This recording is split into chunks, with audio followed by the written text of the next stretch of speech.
that started big companies and stuff like that, and how they got there. He always ends the interview with, so how do you think you got there? Was it luck or was it what you did?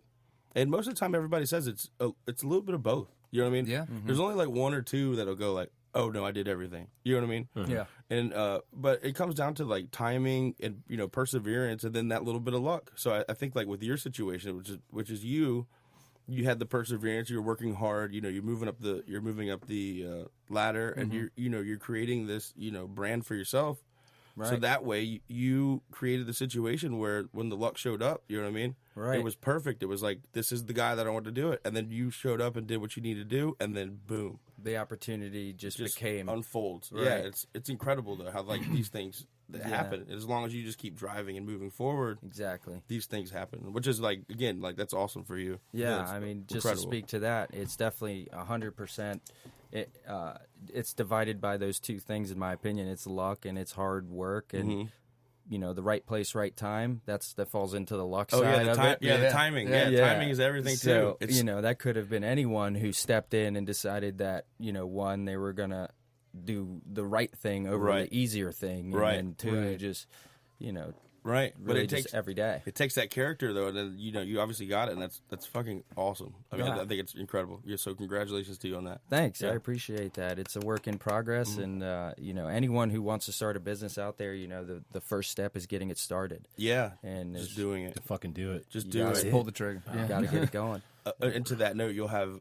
You definitely get a support side, but you get a lot of like, you can't do that, man. It's just like, that's so hard. Right. You know what? I mean? That's crazy. But tune those fuckers right out. Yeah. You tune those fuckers right out. But I don't you know care what I'm talking about. Who they are, if, your fucking mom. If they, you put that shit down immediately and you move past it and you stay on your vision, because I can tell you, there were people in my life who were close to me who I respected when I was struggling. And at a point, this business was not generating enough cash, right? Because you're initiating a new model into the community. They had no idea who we were. Right. So, people are telling me, go back to your bartending job full time. What go else back do you do? Go find a part-time job and scale your company. And I decided, no, this is what I need to keep do driving now. Yep, keep driving, keep pushing forward. Yeah, I love it. That's persistence is really key. Yeah. You know? I'm going to cheers to that. Yeah, let's do that. Let's have another cheers. Yeah, for sure. to preparation, meeting opportunity. Yeah, absolutely. Ah, there it you is. like that? To all the bartenders out there. It's not a big deal. Put that on a shirt. All the bartenders out there. When preparation meets opportunity. And you never know who you're serving, right? I mean, you never ever know who you're serving, who can change your life. So if you're really, you love what you do and everything, but you never know when that next big opportunity can come your way just because you did your job to the best. Right, yep. Ability. Cheers, brother. Cheers to you. Cheers to you. To your current, past, and future success. Hey, thanks to you and Passing the Bar. Thanks for having me. You guys are amazing here, changing the game, and really love it. All right, guys. Thanks for checking in to Pat. No. Hey, you still got to... That was a nice flow, though. Like, if that was... I was like, damn, we just did like an Insta episode. That was like real smooth. Do you mind again? Oh, yeah, sorry. Yep. So... All right, so now that we've talked about all the, so I have some questions. So what do you think planning an event when it comes to specifically the beverage side? What is like one of the things that people always miss? That is such a good question. And we've been doing this now for 4 years, and when you're planning an event and you don't really have someone to kind of walk you through and tell you exactly what to purchase, I'd say the number one thing that people really miss on is ice. Totally. Yeah. Oh God, that hits home real hard. You didn't see that one coming. Ice. It's not the liquor, there's plenty of that. There's always, the mixers, we got tons of that, right? But they just miss on ice. Yeah. And when you have someone like us around, we could provide the ice, but just having anyone to tell you, hey, you have 50 people, you'd think, oh, I just need, 50 pounds of ice. We're like, no, get, 130 pounds of ice. Right. Yeah. And, or we'll be doing Sonic runs here pretty soon. Yeah, exactly. That's one thing. And, just quantities, I guess, would be their next fail on booze and stuff like that. So you obviously stock the bar, you get the liquor, you get the bartenders. Do you do any? No. No, so we actually don't stock the bar and do all of that. So Executive Beverage will do all of the consulting, staffing, and all of that. So we'll say, hey, you're having a wedding for 150 people. You want orange crushes and mojitos. Executive Beverage will sell you all of the cups, ice, fruit, mint, lime, all of the ancillary products to your beverage program, Okay. except for the alcohol. And then we'll send you a nice, neat shopping list for your alcohol. Right. Save you 400% on that alone. Yeah. And let you go do the shopping. And all you have to do is bring that to the event and leave it there. And then your bartenders will show up and set it up and Organize, make it a get reality. ready. Makes it even easier for you. That's great. Exactly. Heck yeah. Okay. Yeah, that makes So you awesome sense. did you have a question? No. Well, I was kind of going with that, and I was like, so you staff. Do you help with any of the design of the party? Like, say we want a Gatsby themed party. Do you help design the aesthetics, or is it more just the staff of the event of the event itself, or the drinks in general? Like if So- somebody A little bit of both. goes, "Hey, I'm having a pirate party. Right. I'd like. What do you think about the cocktails? Should we have like Coors Light, or should we have like?" You're like, nah, like So fucking dark and stormy, something crazy? yeah, right. Yeah, so we always ask that question, what's the theme? What are the colors that you want us to pay attention to? And then we brand the beverage program to that, essentially. Okay. But we don't really, we have a 2-cent jar. We can always add our 2 cents to anything, right? But, Yeah. we're not really an event planning service, but we do definitely carry the theme that you're having. If you're having a beach theme or Alabama tailgate, we print custom menus, and we're advancing to iPads, so we're going to digitalize our menus and have those at the bars there, and they're really themed for everything, every different event. So That's cool. yeah, it's a fun gig. It's really different every single time. How long has Executive Beverage been around? Or when did you start Executive Beverage? So we opened in 2016, and I was working behind the bar as I was building out the business. So all you guys out there who are bartenders and you have some entrepreneurial spirit or thinking about it, you can make it happen while you're working. Yeah.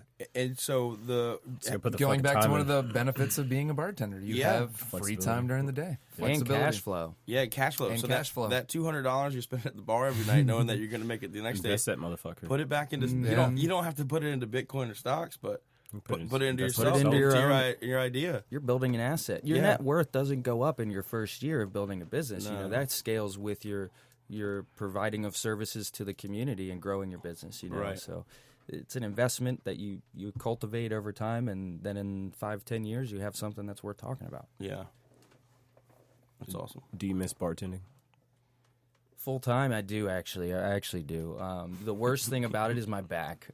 So the beauty about it now is this is an easier workload. Yeah. We've definitely had that conversation about the back before. Yeah. That's like the first to go. I stopped in to me and Beth. We went to the Yard House on Friday, and I was watching this. Saw Kevin. Yo, shout out Kevin. Hey, Kevin Kevin. Harris, man. Shout out Luke too. Yeah. Like all those guys, they all popped in. They're like, "Oh man, I love it. they're doing great. Like this, they're like fucking awesome crew." But I watched this woman. I don't know what her name is. I've never New met her person. before. Newer to me. Yeah. Maybe not new to the Right. system. For us, we've been gone for a while. Yeah. Right. But Yeah. I was watching her like serve. Like shout out to the bartenders that deal with the bars that aren't properly set up. Oh God. Like Story with of your our life. With your shout out to everybody. Thanks really. for opening Karen. Yeah. And not you've cutting got- me any fruit. But it's like that. Well, the contractor that comes in that knows that there needs to be an ice well, That's it. knows that there That's needs the to one. be. Okay, a we're sink. going even deeper. Let me with the not- design Fuck of the the bar. fuck They opening. put all the things okay. in there, all the things that are necessary, but the placement is all wrong. Right. It's like they put the fucking you just fucking oven. work. They put the oven in the laundry room, and everything's just not. You can still, it'll be functional, but yeah, but not functional. You could use it, but it's not functional. Depends on the amount of volume that you're doing. Right. At a place that's the Yard House that's doing at its peak, $70,000 to $100,000 in a day. Yep. You know what I mean? Like They're crushing the setup. how much would you say of that is like spirits? Would you call it like 60-70%? Oh, dude, they were doing like almost over 45%, almost 60.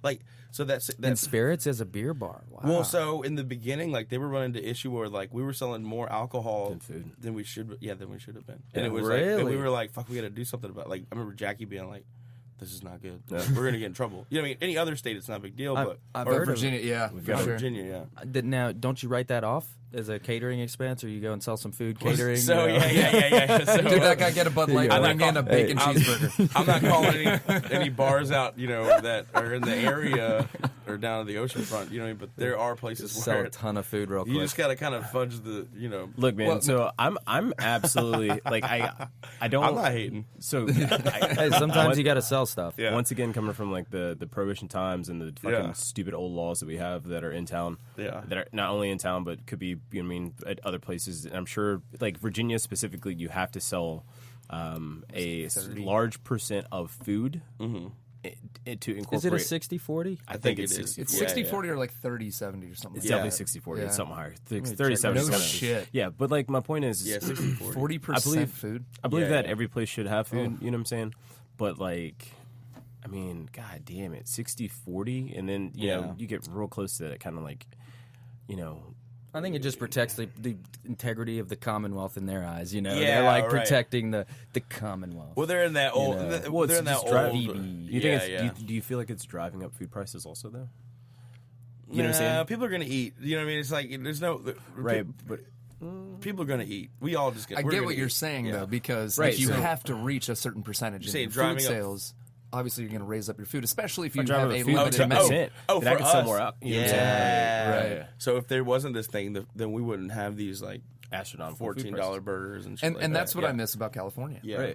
Right. So like most bars, drinks didn't were think about that. drinks Right. were Yeah. expensive as fuck. You know what I mean? Like one of my favorite bars ever. You know, call out to OB Noodle House. Fucking love that place. That is my I favorite only went bar once in my the life, and fucking I'm going country. back. It sounds. sounds But excellent. it's amazing. But they had a great business model. They made drinks standard, expensive as fuck. Especially in California, you know, you're still paying $8-9 a beer, but they had a monthly beer that was $3 all month long. It wasn't a shitty beer. Sam Adams, El Guapo, something incredible. Yeah. $3 all month, but they made their food incredibly low priced. So I mean, you're there drinking, and you're like, "Shit, I'll get some wings." What And are you they? crush 25-cent wings? appetizers. Exactly. Yeah. And you But- could drink more. But it was and- genius. Yeah, Whereas out exactly. here, I agree with you. I feel like a lot of places, the prices for food, I'm like, I know how much it costs to make a fucking taco. Yeah. There's no reason it should be that expensive. Like, there's no reason. Yeah. This shit costs no you taco should be more than 52 cents. $2 to $3. Like, Like, what hands the- down. This old 75-cent taco, motherfucker, you gonna charge me how much? So Seriously. It's the volume, man. with my plugging Kung Food Kitchen right now. Kung Fu Kitchen. Kung Food Kitchen, right? So I've been selling these 300 rolls a week to this business, and I looked at their menu. They put me on the menu now, or not me specifically, but just the item on roll, the item is on the menu now. What's it called? Just to be exact. I'm not gonna say. I don't want to say the fuck place. it, I don't want to say whatever. the place, but we'll just say that they're How's the market- how's they're the selling market? 5. They're selling 5 of them for $13, and I'm like, these motherfuckers are selling them for $13 for Because 5. people, motherfuckers will buy that They're shit. buying dude. them, and so the fact that I'm delivering consistently every week, and they're still buying them for that price, like Does it make you want to blows drive my. your- Yeah, I'm about to drive my price up. Yeah, but that yeah. Well, like So that's coming, you, but so you pay for They quality. don't, I'm pretty sure they don't listen to the podcast, so it's fine. But yeah, the price is going up. Yes, Well, I mean, 100%. regardless of that's fact, you pay supply and demand. Yeah, yeah. Supply, I mean, you pay for the. I would rather. I don't know. I don't give a fuck what bar it is. I'd rather support you if Yeah. you came out and you with your business that Yeah. rolls the rolls. We're Yeah. like, hey, it's $13. I'm like, that $13 is going to this. It's going to Yeah. that. It's going to this. Sometimes there are like moments, and we've been in places and worked for places too, where like Yeah. the money doesn't. You're like, where the fuck is that going? yeah. You know what I'm saying? Right. Cover charge. Oh, fucking At the door. $5,000 in cover charges in cash Hey. that are totally Oh, yeah. liquid. What? Are you still heard about that? I am. That's a lot of cash for Oh cover. yeah, Yeah. it's Like insane. $30,000-$40,000 on just right off the top. We're just talking about places. We're talking about Yeah. We're talking about on a weekend. Yeah, that's a day on a weekend. Oh my God. You know what the fucked up part is? We're still gonna make you fucking tip out so we can pay the busboys. Yeah, isn't that great? Wait, how much money? I don't know. It's like 3%. Yeah, sometimes it fluctuates in between like 1.2 and then like 5. Like Well, I see- don't really know. Also, if you start asking questions, like sorry, You don't work here anymore. sorry. Were you giving that drink away? Crazy. Oof. So we'll just, and then again, like I like this not naming names thing, but I don't give a fuck. I'm glad that person did, just totally rip them off and not, and then supposedly it was like $30,000 that they lost out on the long run. Shit. Do you know what I mean? But whatever, good for him. Tell you what, you know what I mean? It's crazy out there. Yeah, it is crazy. Yeah, it's an industry, isn't it? Holy shit! Yeah,